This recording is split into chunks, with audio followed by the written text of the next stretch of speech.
XL Prime League.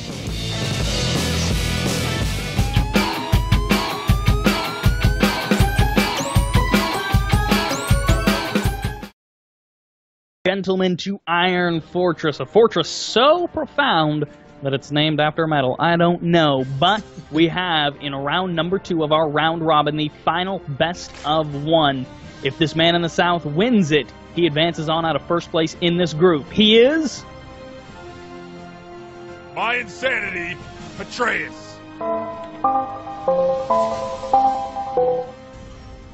And his opponent, spawning in the top left, looking to keep the dream alive. It is the Red Terran player, Apocalypse.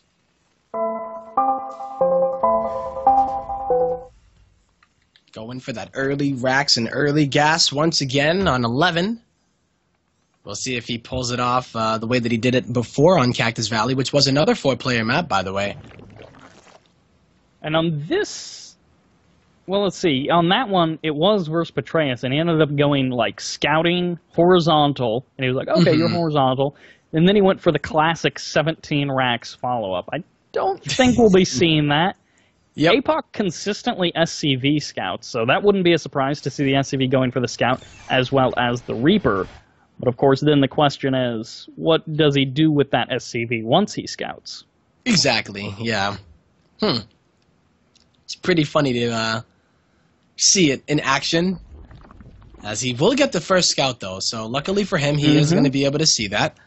And he knows that it is going to be the hatch first out of Petraeus. So, you know, it worked. It didn't work for him last time, but it ended up giving him the victory at the end of things. Yeah, he scouts, and then he doesn't even go up in. Yeah. He turns immediately around. He's like, all right, I'm gonna do something. Nope, he heads all the way back home with his SCV. Okay, so he just wants to see where they are, and then the Reaper will be able to finish the job. And he's gone for a second Reaper as well. He could queue a third behind this if he really wanted to. It does delay your factory by a bit, but if he wants to put on that, you know, queen killing pressure, he's going to need number 3. And here he goes, right into the main of Petraeus. One of those drones are getting really low.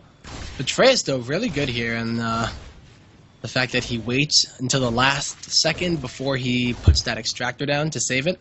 So valuing every resource that he has. Ooh, that drone could poke that Reaper in the eye. Oh, Ling, you get the nice. Yeah, Gets buddy, and now Reaper number 3, in a way, becomes Reaper number 2, which is just awkward, because that's not a queen-killing number. No, you don't want to be Reaper number 2. No. Nobody wants to be Reaper number 2. Not even Reaper number 2. Nope. And now he's, like, almost dead Reaper, as he manages to put on his ice skates and just barely etch his way away from those queens. Yep, realizes those queens creeping up on him, though. And he's able to identify the fact that it is going to be an expansion, and I guess this Overlord has a chance to see exactly what's going on with the 3rd Command Center. And he just might do that. So Reaper's going to be poking in. Can they actually do anything? Well, they might get one drone kill. That's reasonable. Yep. He might lose one of these Reapers, though. I mean, Speed is going to be finishing soon. And this Queen is going to be able to meet, though. Oh, man, actually. Wow. 6 Lings have gone down, so that's 3 drones worth of Lings. And this other Queen, she is paying attention. Yep. Got him. And that's a good victory. I mean, if you're going to invest in the 3 Reapers, you want to use them in the follow-up, too. So getting that is just going to allow Petraeus to breathe a little bit easier, but having 1 Reaper means that he is able to scout, seize the 3rd base. And what is it going to be that Apocalypse does? I'm wondering, he's still working off of 1 gas, and I don't even see the Hellions yet. Did he make it? Okay, he made 2 Hellions, so yeah, they did get delayed because of the Reaper. Yeah. Lair and 3rd hatch on the way, but, of course, the question is, what in the world are these Hellions going to do? For now, the 4 of them are just kind of hanging around at home. They're soon going to be number 6. You mentioned that the Reapers are, I don't know if they're a crucial part of the Hellion Reaper combo, but they certainly are important. They've got that extra bit of survivability, and so many Terran players stick them out front so they'll absorb those first shots, regen that HP, and give that whole attacking force is just so much more DPS. And now with just one Reaper, it's like the sad version of that.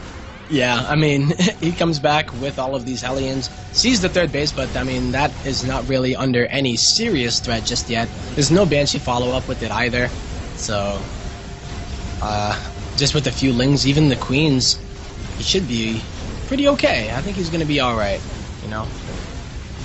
Should be able to push this away. It is going to be double Engineering Bay, double Rax follow-up, so it is going to be Rax 2 and 3, I believe, after the third CC, so not at all crazy amounts of production. In some of the other games we've seen APOC go much faster on Rax 2 and 3 just to get out those extra units, get out more Marauders, get out his combat shield earlier, but instead, he's just going with that stim. Oh, and even dropping down that creep at the third base of Apocalypse, who would love to be landing it right now. Petraeus, really nicely done here, as he does delay it. Knows that APOC wants to take it. Yeah. So, it's going to be good for Petraeus going into this late game, or mid game, rather. Mm-hmm. Hold position on the Overlord as well. Keeps it pooping creep for as long as possible. Ling's going to be running in. There's not an opening, though. Ooh, they tried to their best. They could run under that CC, just one of them.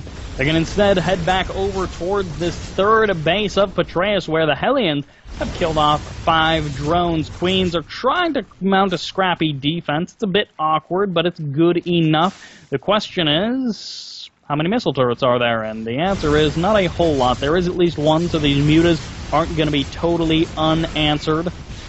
Yeah. And now APOC knows immediately, starts up 1, but he loses all of his Hellions, and these Lings are still waiting for those SCVs to transfer over. Oh, so. That one Ling. Oh, blocking that CC, so annoying. That's the CC that almost could, but it can't. It's just gonna fly back. It's like, you know what? I don't really want to have people mining for me anyway. Muta's not gonna get too much done here, though, you know? They just forced out 1 missile turret in each of the mineral lines, and actually we're going to be 1 around the production too, so. Whoa, you're going to fly right back that, though. He just flew back at the... Yeah, I mean, he's looking for the opening near the production, but unfortunately for Petraeus, there's already that missile turret ready and waiting just to block those away. Going to be sniping the reactor. Yes, yep, there's the burn down.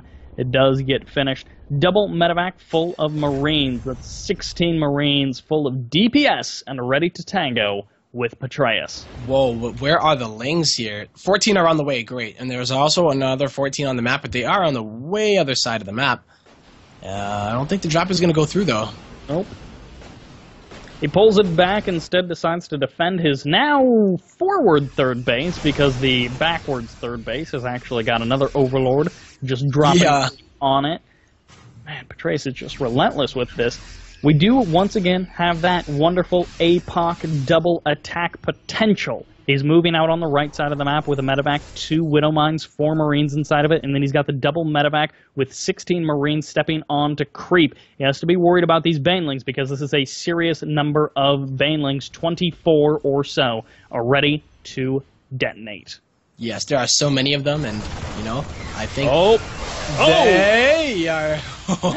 No Widow Mines up here, though, and they are on the run. But there is another drop by the 4th base of Petraeus. He does need to do some damage here. And once again, the Banelings into the mineral line, killing the turret, too. But Petraeus is going to lose his 4th base, perhaps. Get themselves 10 SCV kills, which is not too bad. Oh, these Banelings are moving towards 2 Widow Mines. The Widow Mine's doing more friendly damage than perhaps enemy damage, as unfortunately for Apocalypse, those were not, like, GIF-worthy Widow Mine hits. No, not at all. This was, like, America's top worst GIFs. America's worst StarCraft 2 8-lit GIFs. Yeah, no. But these Widow Mines are still there, have not been cleaned up just yet, and there's no detection. I don't even know if there's any on the map. Yeah, there's none. 1 Overseer is being made. Petraeus already does have that Overlord speed, so that's going to be very good for him, but he has to be careful. Those Widow Mines are within range of his drones. Lings sneaking into the main base of APOC. They're going to get to town on these SCVs, forcing the SCVs to turn and fight. 8 SCVs going down. This also opens up potential opportunities over at the third base where the Mutas are going to try to wing their way in, killing themselves a nice Widow Mine, but of course taking a heavy amount of splash from it. Oh, man. These two Widowmines are still at the fort of Petraeus, but they are not in range of the... I actually thought they were in range, so...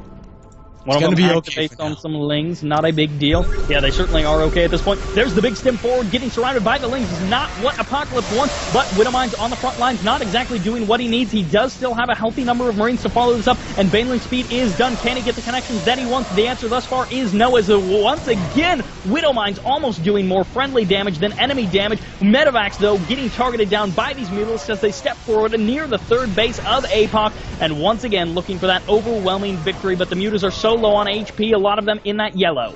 He is just going for it. He has a great army supply lead, and he's pushing Apocalypse down to his natural. The SCVs are coming off the line to try to repair, but what are they going to repair when it does go down? The bunker is down. There's 2 Marines here, but there is way too many Mutalisks. And I don't know, APOC, I don't think he can do it. The upgrades are even right now. The 2-2 is just about to finish for APOC, but that's not going to matter when he doesn't have any units. Oh, Petraeus might have actually been able to do it here. He's picking a fight with a lot of macro. Yep. He's picking a fight with a lot of missile turrets. GG! Petraeus advances out in first place. APOC falls out of Group E with Jadong, the no-show. Thanks for watching the video. Please subscribe to support the ASL by hitting the button now.